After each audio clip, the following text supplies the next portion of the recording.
You're listening to the Foreign and International Medical Graduate Show, a podcast to inspire physicians in the process of immigration to the United States and access to graduate medical education. We create meaningful and helpful content that motivates medical students and doctors throughout the world, with the goal of creating a community that supports itself and gives feedback to each other, that stays updated with the most recent tips and advice on how to make it in America and become a successful resident or fellow in the speciality of your dreams. Dr. Alonso Osorio is board certified and residency trained in both emergency and family medicine and will be bringing you 20 years of his personal experiences, struggles, and motivation. We'll be chatting with people like you to talk about the lessons they've learned along their personal path, how to make an impact, and how we can all benefit from it. Also, we'll analyse the current resources available and how to benefit from them. Thanks for joining us. Please enjoy the show.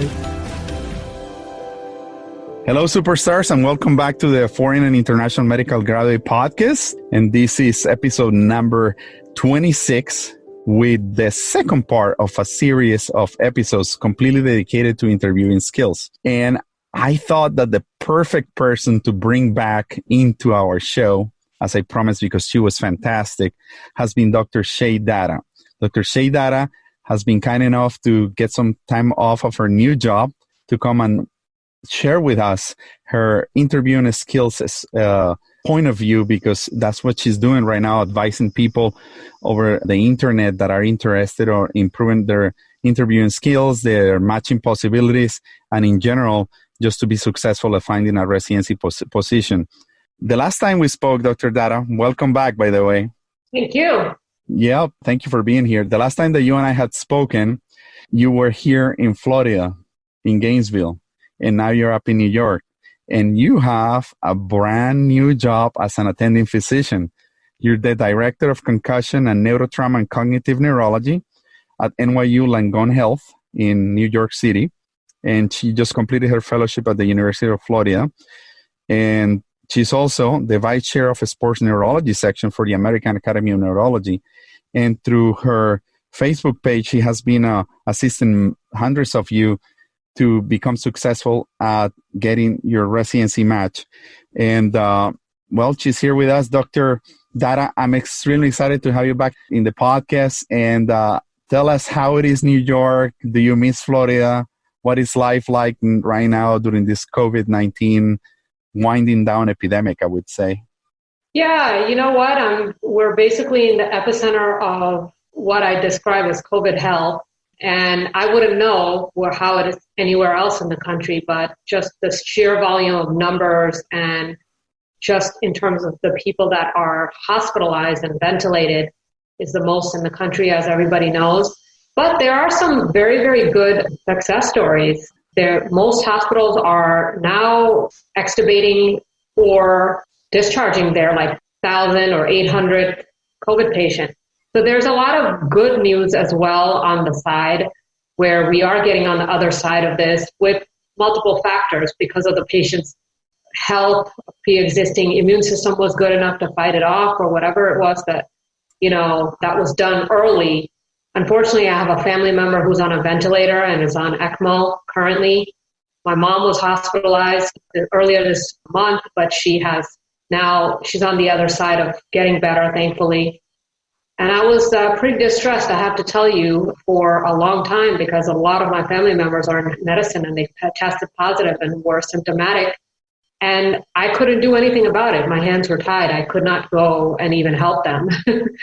I had to mail them Tylenol. I was thinking I might have to mail other things, but, at least they had enough masks. And then we had to mail them, cleaning supplies and things of that nature. So thankfully, family is on the road to recovery. Please pay for my aunt. She's a gastroenterologist in Ohio. She's still being weaned off the vent and still on ECMO and suffered some complications. So we're still praying. My prayers are with them, Dr. Datta. Wow. Well, that's tough to be able to get back to normal life, having such a degree of concern of your family members being potentially extremely ill or dying from such a harsh illness. And I guess, the epidemic just came a little after people had completed their match.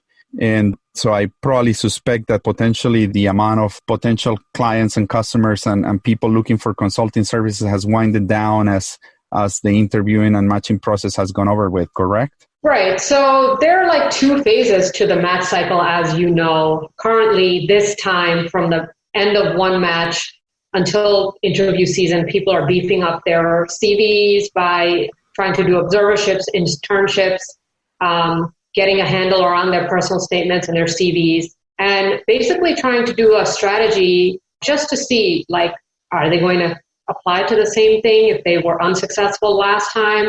Why were they unsuccessful? How can they improve their application?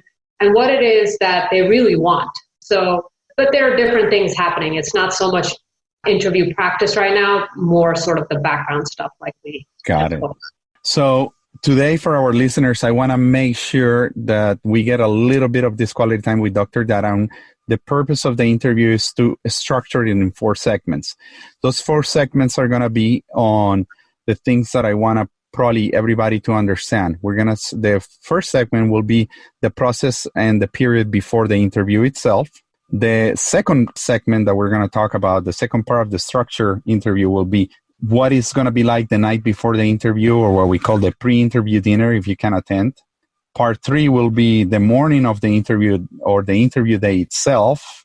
And we're going to try to dissect a few questions in each one of those sections. And the last one is going to be about post-interview communication and until all the way into the match day.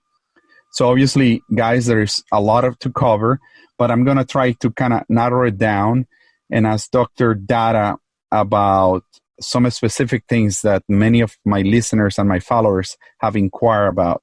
The next episode of our podcast is going to be me giving a little bit of more of a structure on interviewing skills. And then we're going to follow this up with a Colombian doctor, Daniela Rodriguez, that has gone through 4 interviewing process. And I'm going to use her experience on what it's like to go through interviewing process and the things that she has discovered herself that have been helpful or harmful through the interviewing process that have led her so far, not too much, but to be very close to success. And having said that, please go back to Residency Success with Dr. Shae Datta on her website that I think is amazing. We have developed a little network of podcasters regarding foreign medical graduates, international medical graduates, interviewing skills, buffing up your CV, how to be successful as a doctor in America. So this is just good stuff. So Dr. Datta, using your expertise, before the interview, obviously, is probably this time of the year right now when everybody's wrapping up all their USMLE step 1 and 2, making sure that potentially some other people take a step 3, building their resume, their personal statement, working on rotations, letters of recommendation. So how someone could potentially become an attractive applicant before they go into the interview? You know, this is unprecedented time, as you know, Alonso. All of the testing centers are closed for metric. Everybody's been let go from medical student duties, whether you're an AMG or an IMG, it doesn't matter. I am actually doing a lot of education over Zoom for our medical students and residents from home as well. So I think because of that fact, it's been extra challenging because nobody knows what's going to happen. Are we going to still have the same opening September 15th or whatever of the match cycle? Are we going to, if the economy reopens sometimes in May, because we're right now in the end of April, are we going to push the opening date back from September to October? It could be possible just because of the fact that, and it could be a shorter interview cycle time where they do a lot of interviewing, just like how you're doing over Zoom, to maximize their time so they don't have to coordinate with travel and people flying in and out and perhaps getting sick. And, and that also comes with its own set of struggles and sort of challenges, which I'll talk about in a second. So this is what's happening. And also, do you feel that you've gotten any word about things being rescheduled, or because so far I haven't heard of it. It's just been what we've been discussing with our colleagues and kind of wait and see approach.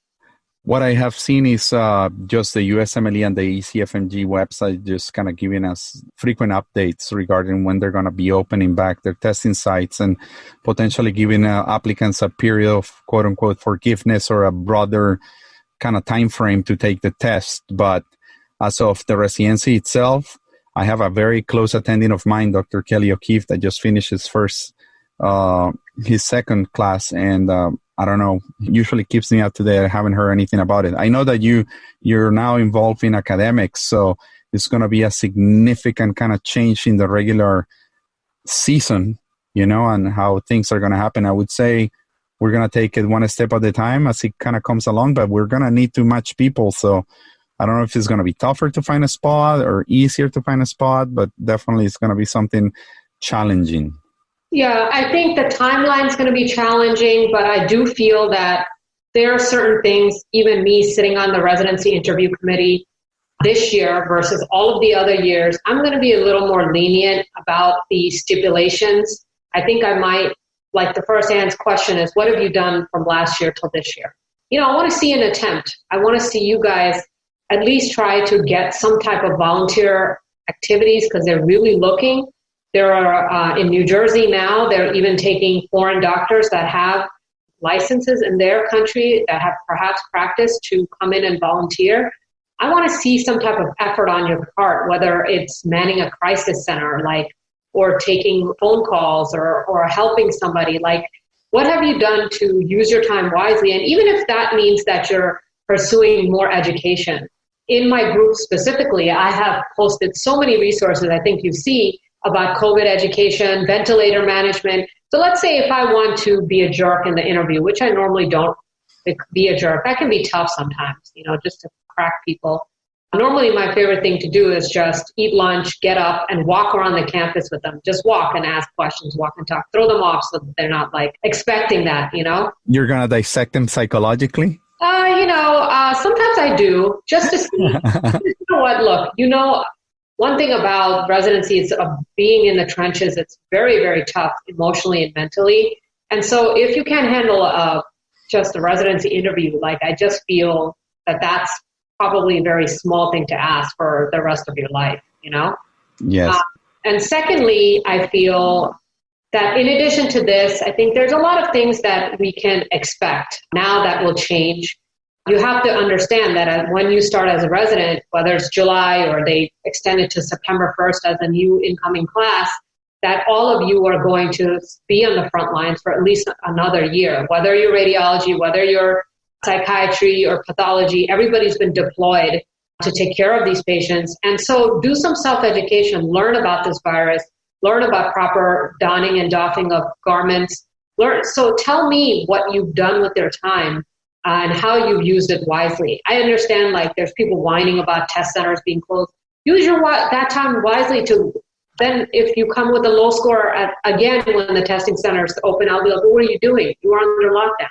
Correct. Piggybacking to that comment, this is the moment to really personalize then a personal statement to make it more intimate, more particulate, more shiny, something that potentially could stand out that will make you kind of look great. Right. I just had Dr. Ted O'Connell. He said that whatever you want to say, you need to say it in the first paragraph, and you really need to declare your interest for whatever specialty you choose from moment number one.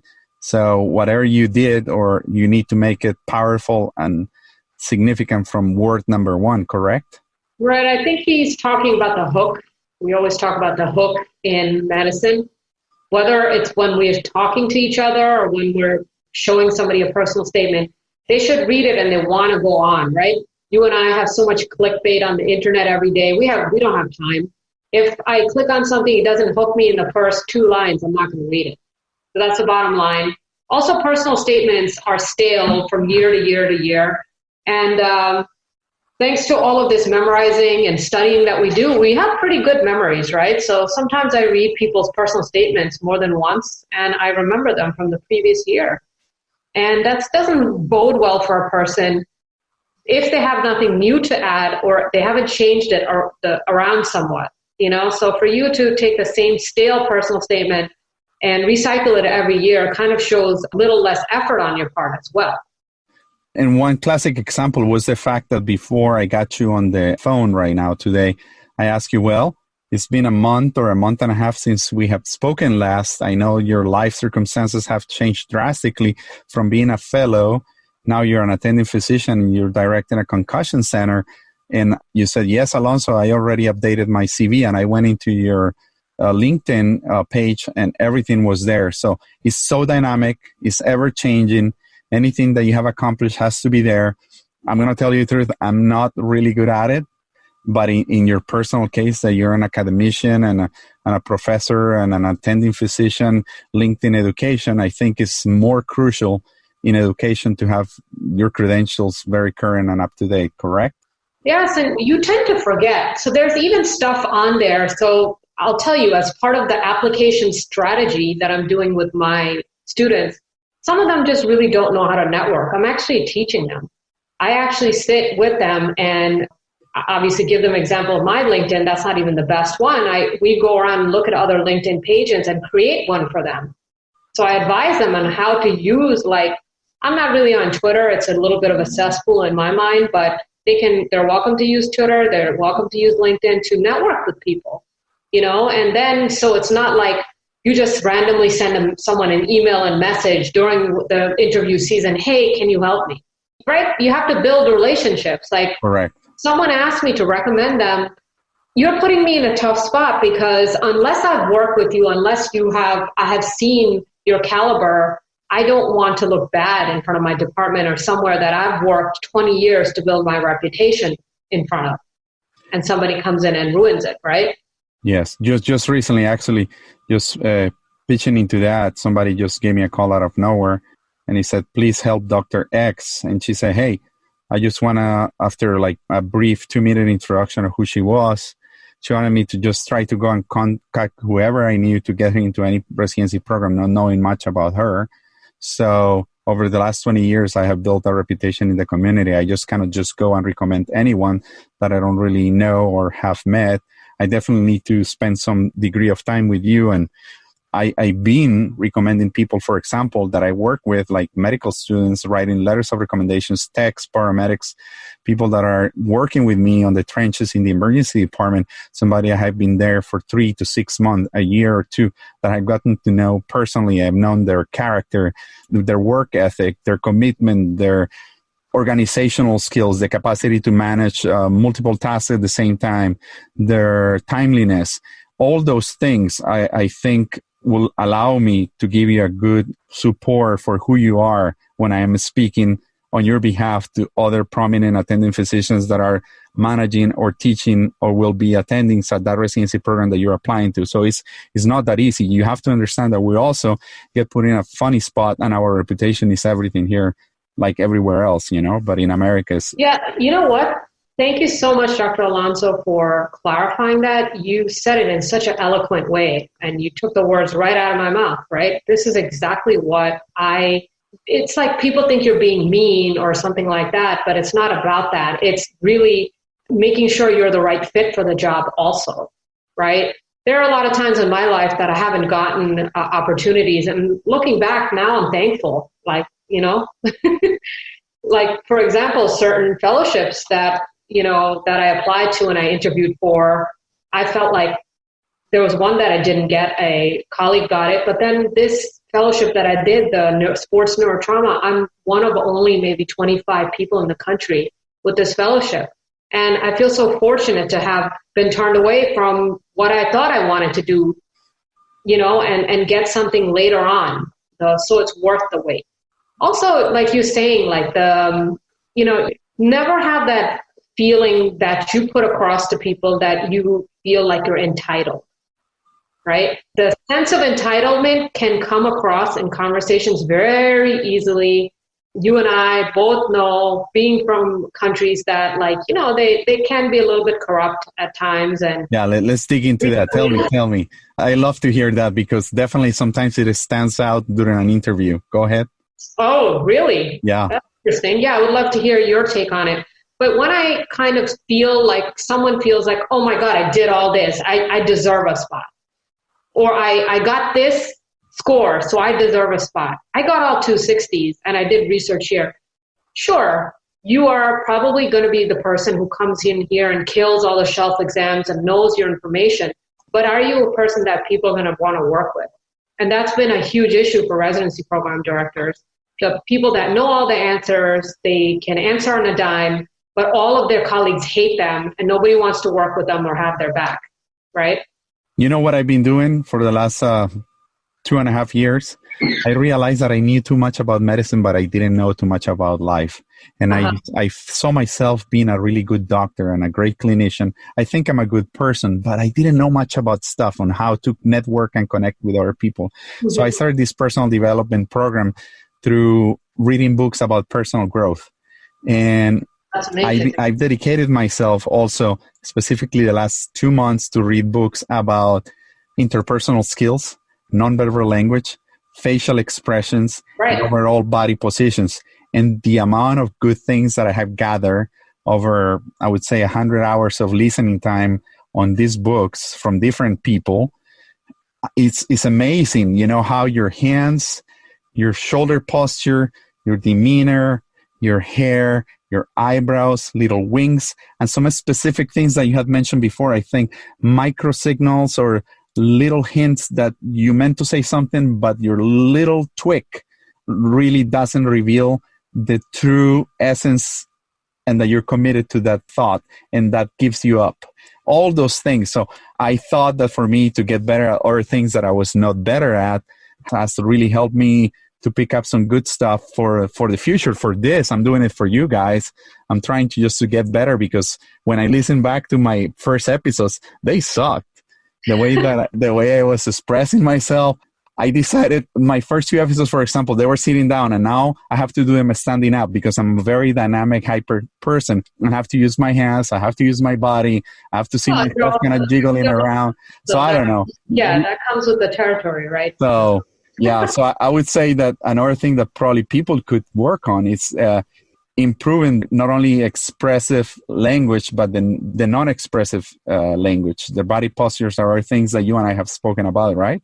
Right, absolutely. And so look at this, guys. You're listening to a podcast from a physician who's made it, who's in the ER, in the trenches, treating COVID, in his full hazmat suit every day, but he's still behind the scenes improving himself. I cannot stress how important that is. You can never come to a point where you feel like everything is good enough.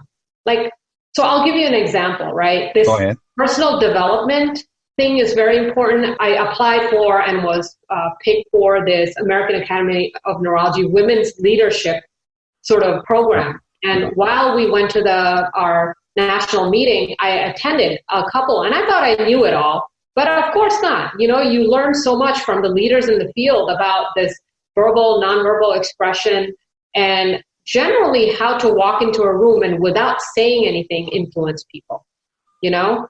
And I think there's a lot to learn. I think people have heavily in other places just really fallen back on their credentials. While those are really good, sometimes you can go into an interview and blow me away and say, hey, look, I want that person on their team. I remember when I went to the place where I did my neurology residency, it was a mini round table of the program director, the director of stroke, the co-residency director, and the chief resident. So all of the big kahunas around the table. And I had just taken 2 subways and a bus, and I was a little bit kind of spinning and sitting, in front of them. And I leaned in and I answered all their questions. And whenever somebody would talk, I would smile. And I held it together that when I left there, the stroke director, who later became my mentor, was like, I want her. And they were like, well, we still have other people to interview. They're like, I don't care. I want her. Yep. There you go. She told me this later, And when I came out of the interview and I said, well, it would be nice. I know that, the decision's made during the match process, but it's very stressful and it's difficult, for the candidates. And it was a small enough program that I feel like there was a lot more personal attention. And she said, well, I believe that candidates that we really like, and she winked at me, should really know, that we intend on giving them good feedback. So that gave me good feedback. You know what I mean? Some people say, oh, I got good feedback. I didn't match. But I'm going to ask you more about that on the 4th segment I know Sure. you're so entertaining to talk to that every little word that comes out of your mouth is a bunch of goodness. So, by the way, many people that have reached out to me, they talk about Dr. Datta.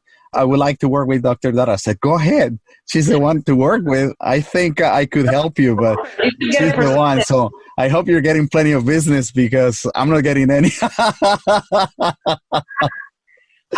It's been okay, actually. I think the personal statement and the CV is my least favorite thing to work on, but I do it for the greater good of the doctor community. Yeah. You know? By the way, talking about CV, really quick, little brush up on it. I've seen some simple CVs that are really attractive and easy to kind of read through, and I've seen some other ones that are overwhelmingly complicated, colorful, disorganized, columns here and columns there. What's your 3 cents on that? 3 cents is stick to the subject. I recently edited a CV that had, cafeteria duty, church painting, while they're all very noble things to do, it's just not applicable to a medical CV. I know that you've done other things and some other things that were really good, like working or volunteering with the medical association. There were acronyms that nobody could know that it was a medical association that they had gone to Haiti for. Do you know what I mean? So they don't know what are the right things to put to the forefront and what things to kind of leave out. And that's where I come in. Cool beans. As we move along to the second part, some of the things that I've been hearing is showing up to the interview and not having done enough research and asking literally stupid questions of things that are already very well known and posted on the website or on Frida's or that are public knowledge and that an applicant should be. And that sometimes is being perceived like the resident is not ready at all. So how much can you say on doing your own research and the hard work and putting the legwork to know about where you're going to be interviewing? So while what you say is true, Alonso, I know during interview season when people are interviewing and traveling and trying to multitask with whatever jobs or residency things they have, and let's say they have multiple interviews, when they come to me, I do that for them. I actually do that for them. I structure homework. I actually do a lot of like digging, sort of like people, one of my interview candidates, we used to call me like CSI doc because I was like, if I wasn't a doctor, I'd be a detective because I'm like very good at picking up nonverbal cues and environmental cues wherever I go. And I really find out all this dirt about the person so that we can use it in the interview to connect with them. And that's more than most people are able to do just because I don't know, there's a way that I do it that yields me a lot of information on people. And people are like, I never found this. How did you get this on me, So I can understand if you're overwhelmed and you haven't done it, but that doesn't mean that when you want to get into the interview, I'm going to understand that you're a single mom and you were up all night and, you traveled all night to come here, and I'm not going to give you a break. So find a way to get it done. Get someone that's a mentor like me. Get a friend to look it up for you so you can prepare. But the point is, once you have that information, what do you do with it? The application of that knowledge to that conversation is the most important part of your interview. That's gold. Wow, that was awesome. So as we move along and we did all the preparation, we're showing up, we're taking a plane, we're driving into a city for that wonderful first interview, let's say, number one. In my case, I'm going to give you an example. I never knew what was a pre-interview dinner and gathering. So they said, let's meet at this bar or restaurant in downtown X. And I showed up and they have this fantastic food spread, and I have people passing around little hand-picking food, and there is alcohol. And so it was a whole different world for me. It's a different dress code. It's a different kind of setting. There's more residents and young people kind of hanging out, not really attendings because the attendings are being left for the night before. But I think it's a little bit of a scouting coming from the current residents of the program and what are these people like in social environments. So the question goes, how important is to attend the night before the interview dinner, and what should be your behavior about drinking, behaving, eating, interacting, networking, etc.? That's a very, very good question, and I think one that's not addressed It's loaded. It's loaded, so take it easy. It's a loaded question. And it also is where a lot of people, especially IMGs, they whisper to each other and give each other all this weird advice about things that are not true. Okay, people like, don't drink. Okay, here's the thing. Are you a person who drinks 2 sips of alcohol and goes giddy? Then don't drink. Know thyself, right?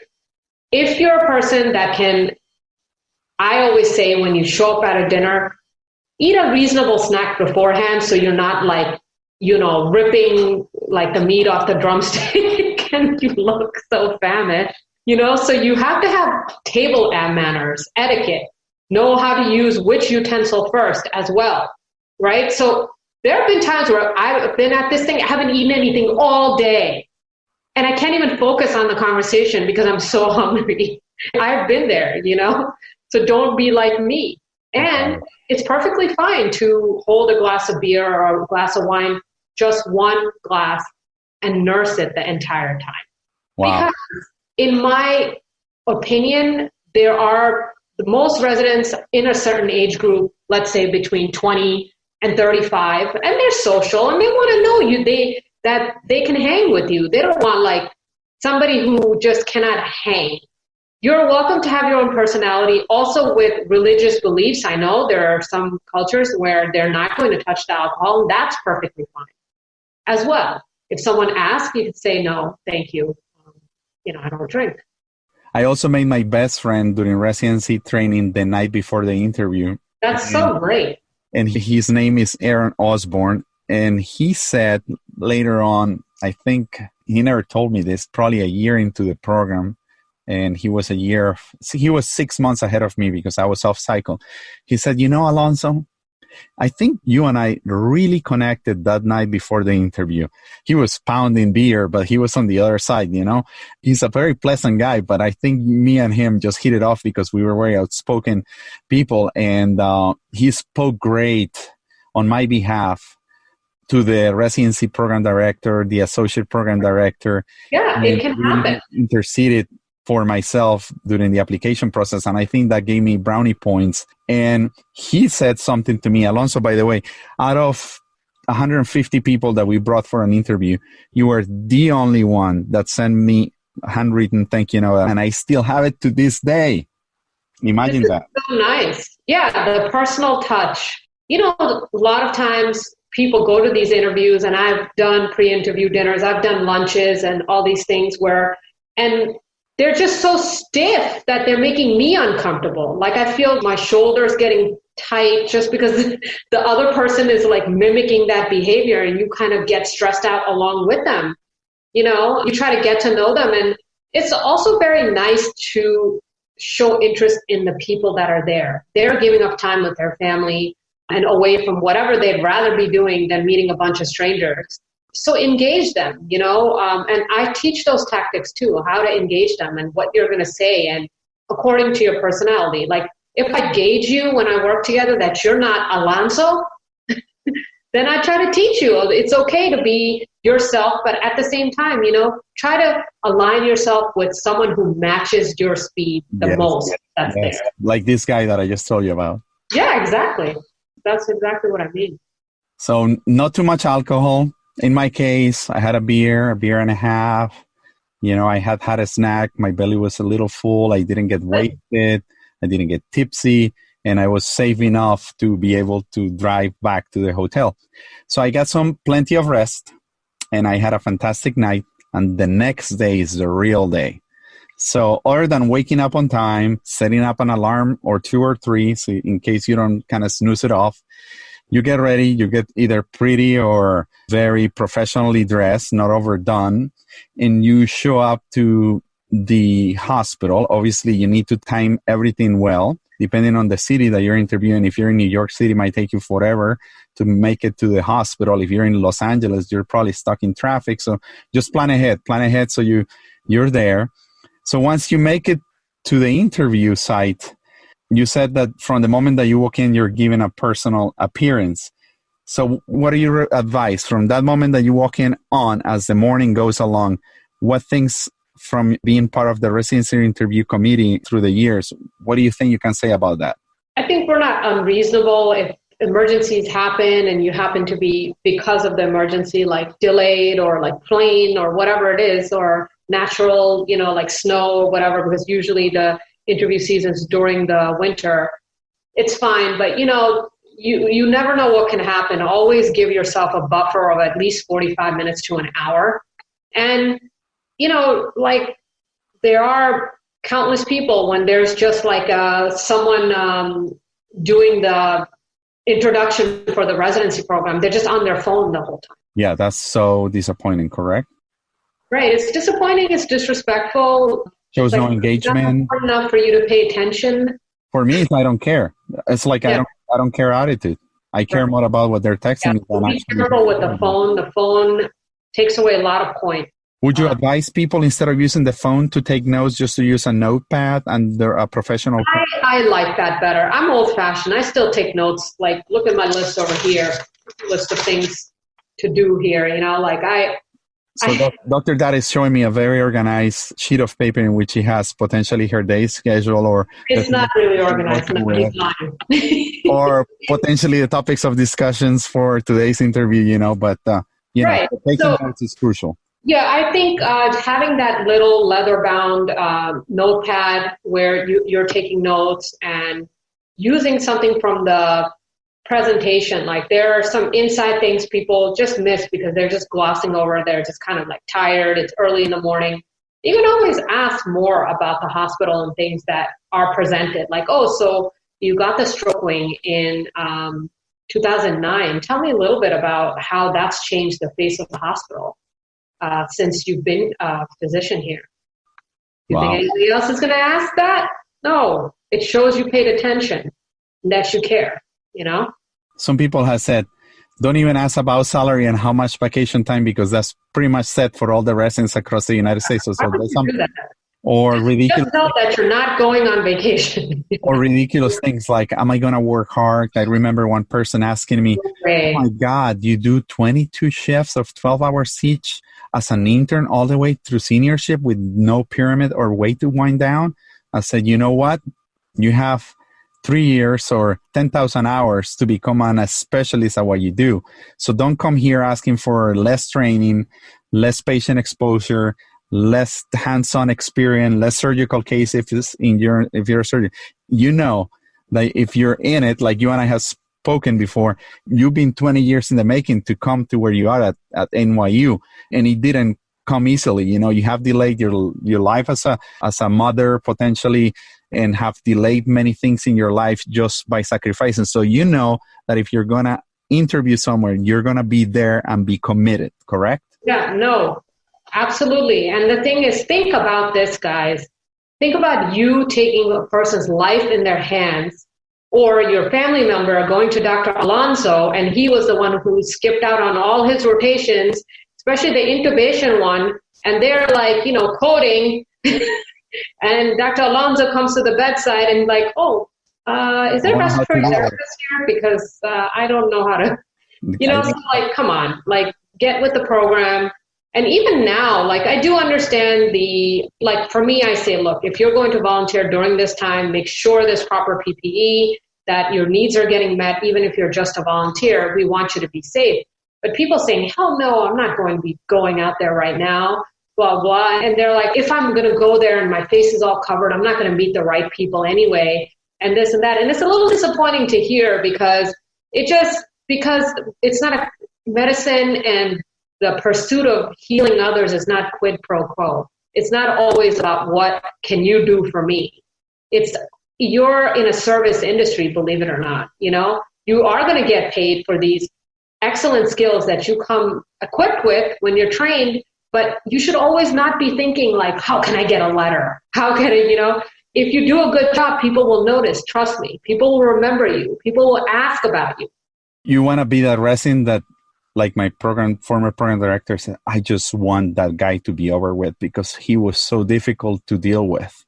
He was politically connected in the United States government. He was a difficult person to interact. He make your life and everybody's life miserable. He was blamed for sexual harassment of other residents. We just wanted him out. This guy was a trouble, and we wanted him out of the program so bad, but you had to watch your back because he literally was remarkably influential, and you did not want to mess with this type of guy. But, you know, you're going to be dealing with a bunch of people. You want to be that resident that is awesome, pleasant to work with. And if you're potentially in a residency track that is going for a fellowship pathway, you know that you're getting letters of recommendations from your attendings of 3 or 5 years in whatever you chose, potentially to get a nice letter of recommendation to make it into a fantastic fellowship spot, correct? Yes, but Alonso, when you get to the fellowship level, there's another match and all that. But a lot of the recommending and stuff happens just like you go to like a specialty meeting. They can say, hey, Dr. Alonso, what do you think about this guy? You worked with him before? Oh, yeah, 4 years, blah, blah, blah. And then they'll say, well, what do you think? I'm looking at his fellowship application, and you can just roll your eyes and walk away, maybe, right? Yeah. And that verbal thing will be enough for them to think about this person, whether or not they're going to extend the interview or not. I get calls all the time for residents I've worked with now that I'm on the other side, even for fellows, like my program director really, because I was the first fellow in my program, he asked me, every incoming fellow, to talk to them, interview them, look at their potential, credibility in the program. I cannot speak about other specialties or yours, but in my personal case, what we call the world of emergency medicine, the meetings throughout the year, the American Academy of Emergency Medicine, the American College of Emergency Physicians, we all gather together. And believe me, all the residents gather together once a year. We try to have fun and network. All the residency program directors have frequent meetings. They talk to each other. They know names. They know people. If you literally screw up, you're not going to get what you expected. If you shine, if you're professional, if you work hard, your own program director will do the networking with you to help you be successful. Right. Absolutely. But we all also know there's no perfect situation. Sometimes there are programs that can be a bit malignant and difficult. Yeah.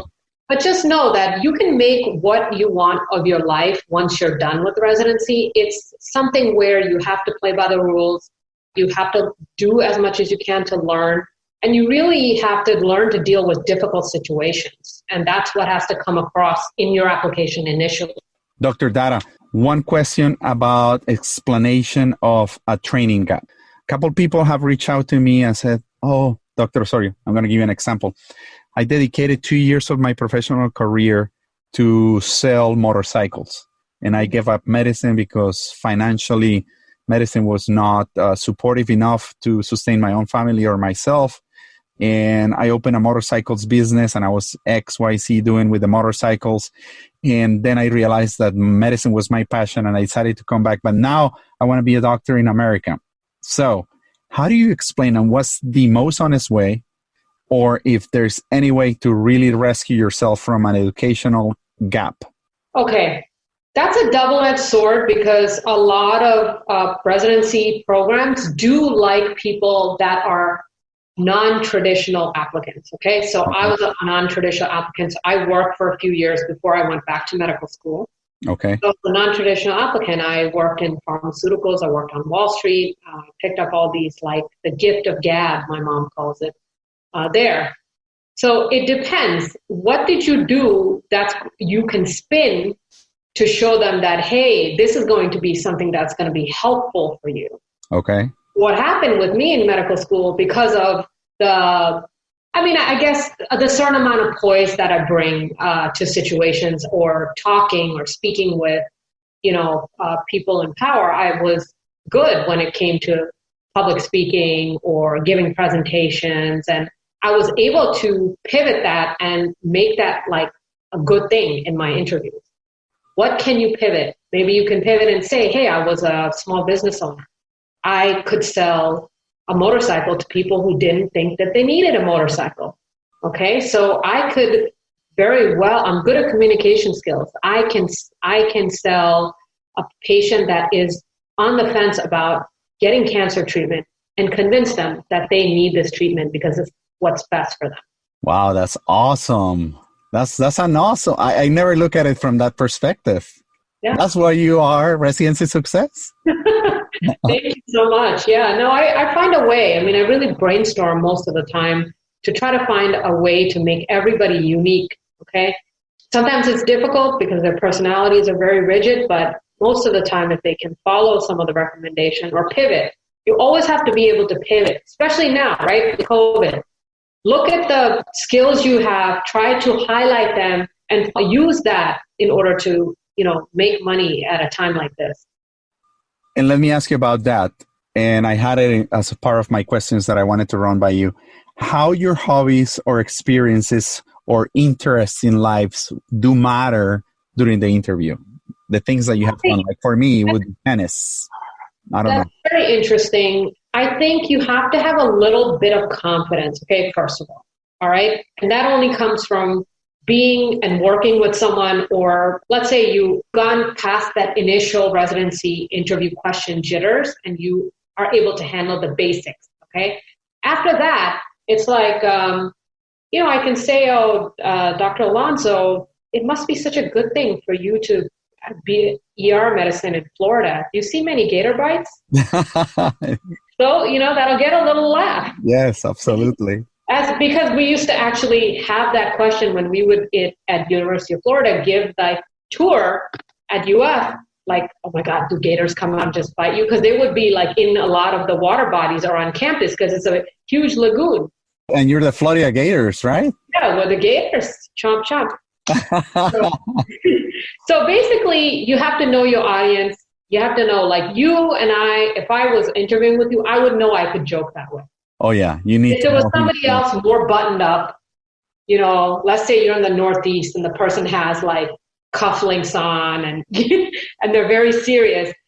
It would take me some time to melt them down. Like during one of my fellowship, actually attending interviews, not fellowship. I was in fellowship and interviewing for attending position. It was a 2-day back-to-back interview with 20 people. Wow. Long. I feel like the blood was sucked out of me by the end of each day. But one of the interviewees was a very, very tough neurocritical care attending who was of German origin. And she was very scary. Like everybody was scared of her. And so I thought to myself, I'm really tired. And I don't know how to crack her because I don't know much about her. I knew, like professionally, something about her. I just sat and I put the biggest smile I could on my face the whole time she was talking. And she really was just looking at her watch and I have to go, there's an unstable patient and this and that. After a while, you could see her just kind of decompress as I was smiling and nodding. And the energy you bring to that room is going to like cross over to that other person. Do you know what I mean? Just like if you're fidgeting and like shaking your leg or sweating and I'll just be looking at the person like, what is going on here? Yes. You have to set the tone. You don't let them control the environment in the room the whole time. For our listeners, this has been a bunch of goodness. So let me wrap it up with part number 4, So I'm highly concerned what's going to be like. So I did great on an interview. Let's say that I did well and I felt good and I'm all pumped up. I had fantastic interview process. I was phenomenal with all this, my trips and my arrangements. I had no time delays. I had no issues. Everything went just perfectly, which is not true sometimes. And I make it to the post-interview process all the way up to match day. How do I manage or handle myself during this period, which is nerve-wracking? Some people just fall into pieces during this period. They don't know what to do. They don't know if they should contact the program or not. What can you say about that? From the moment I said goodbye to you, thank you, Dr. Datta, for your time, and I might see you back in July 1st or not. Right. No, it's a very difficult time, and I feel for you guys. And I still remember match day for me. I said yes, and I to a pre-planned vacation, not realizing that was going to be match day. So I was like in Italy, staying right in front of the Vatican. It's great. I was praying every day, please God, don't forsake me now, But I still remember that, like I opened my match results, while I was like staying at this hotel in front of the Vatican. Maybe that's what did it, but Wow. Yeah, but so here's the thing. Whether or not it's before the match, after match, you as a physician, especially with the amount of physician depression, suicide, anxiety that we have in our life, guys, it's not going to get easier. You think this is hard? Wait till you become a resident. You think residency is hard? Wait till you become a fellowship. Actually, fellowship, I really enjoy it. Even if it was hard, I loved it. And if you think fellowship's hard, wait till you become an attending, because you're always looking over your shoulder, right? At that time, oh my God, do I know enough? Am I going to do right by this patient? Did I do the right treatment? Did I do the right management? Could I have done more?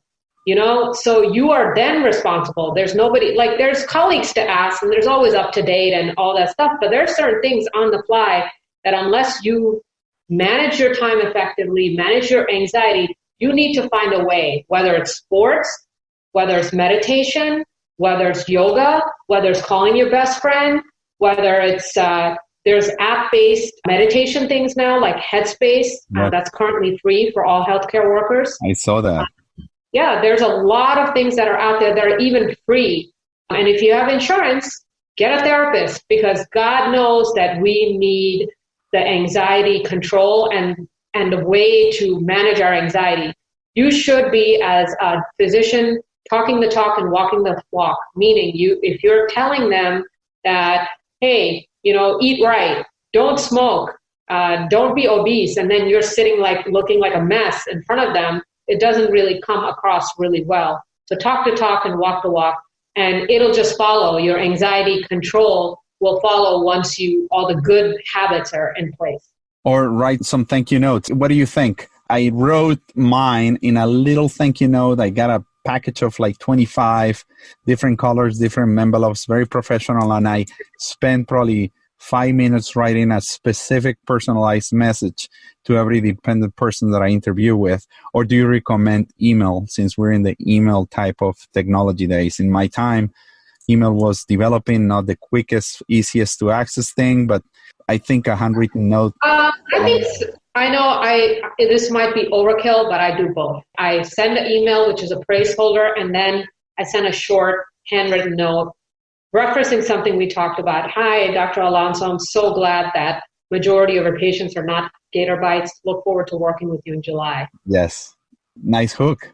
That's personalized. That's something you're going to remember that we talked about, right? And how much should you bother the residency program director or the program coordinator during the process of your interview on the match? Should be just calling every week? Should be just wondering if, I know that we're not supposed to kind of have off the eras conversations or interactions, but is there something that people ask you about?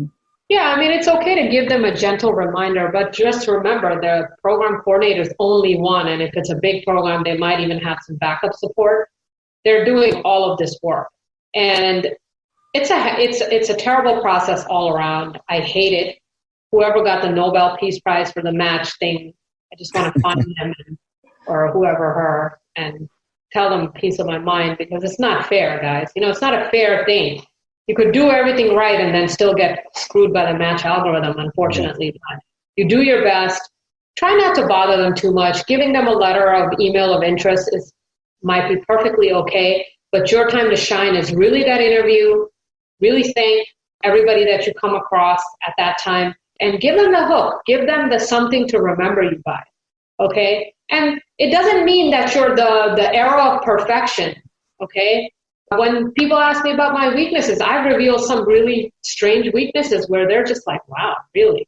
Can't believe you told me that. But that'll help them remember you, as long as you could turn it around and show them you've improved somehow. And one last question, Dr. Datta. How do I know after an interview if I did well or not?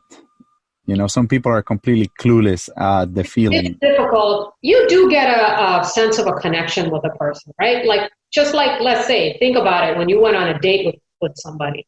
You knew. With my wife. Yeah. It went well. If you're not, now that you're married, but whenever you went on the first date with your wife, at that time, you had a connection. You felt it. There's something there I've used this phrase before, that French je ne sais quoi, something you cannot explain, right? Yes, yes. Something you cannot, that there might be a connection. I know it's difficult, guys, but there's no absolutes in this world. If everyone can tell you the day that you're going to die and what you're going to do in the future, life would not be a challenge. But you rise to the occasion and you do the best you can. And, after I put in my all every day and I do my best and I spend my time wisely, before I go to sleep or when I won't be disappointed. It'll hurt if I don't make it, but the disappointment will be less. Well, it's been a fantastic hour plus of your time. Every time that I talk to you is a huge deal of energy, good vibes.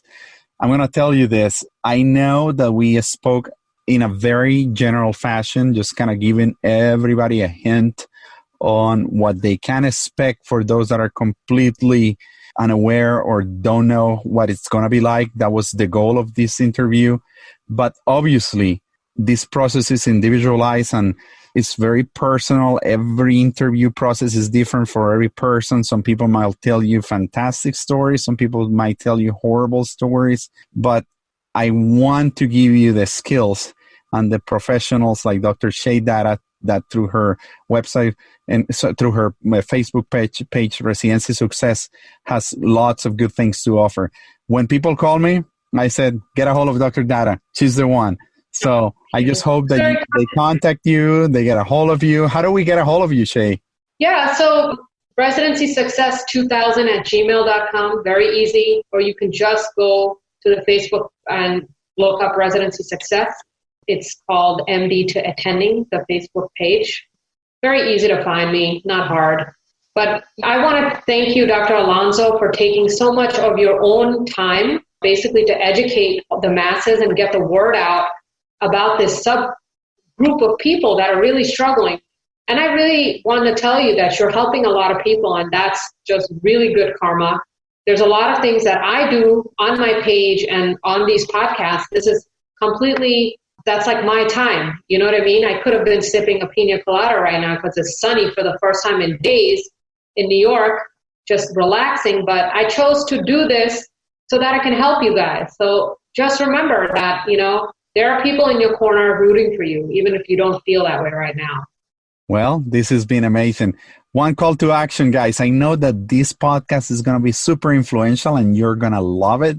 Just do me a favor. Share it, post it, tweet it, email it, send it on an envelope, tell other people, get together in Facebook groups, tell them about us, tell them about Dr. Datta, and just get the message out there, because the message that we're giving here for free it will help us by making us grow. And if we grow, we can influence more people. We're here creating a network, making friends or enemies. I doubt it.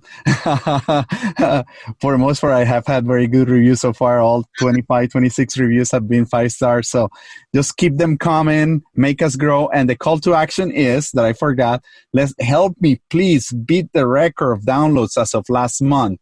So I'm going to try to post this within the next 24 hours. Let's see if we can make it happen by the month of April to beat 2,000 downloads and see how it goes. As I said, Dr. Datta, thank you for joining me today. It's been an amazing quality time and just full of goodness from the very beginning to the very end. Thank you so much. God bless you. Have a great day.